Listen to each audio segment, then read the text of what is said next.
exemple, moi j'arrive, on me dit, vous parlez fang. Chez moi, habitant, on me disait que je parlais un Ntoumou. Dans mon acte de naissance, c'est écrit Ntoumou. D'accord? C'est une preuve scientifique. Dans mon acte de naissance, c'est écrit Ntoumou. Quand j'arrive sur le plan universitaire, on me dit je suis fang. Je pose la question, mais d'où me vient le mot fang? Et on me dit je parle fang. Je dis mais non, Akio-Obiang disait que je parle Ntoumou débitam.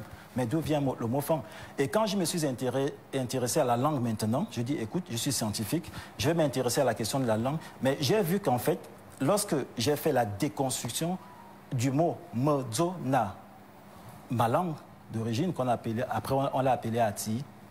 Modzona veut dire les paroles des anciens, les paroles sacrées. Et lorsqu'on fait la comparative linguistique avec l'égyptien ancien, on va trouver Medu Nature. Je crois que sur le plan scientifique, on va utiliser la linguistique comparative, la linguistique scientifique. Le me, c'est le pluriel. Medu, Modzo, ça veut dire c'est la même structure linguistique. Après maintenant, na qui veut dire nature ou encore anti.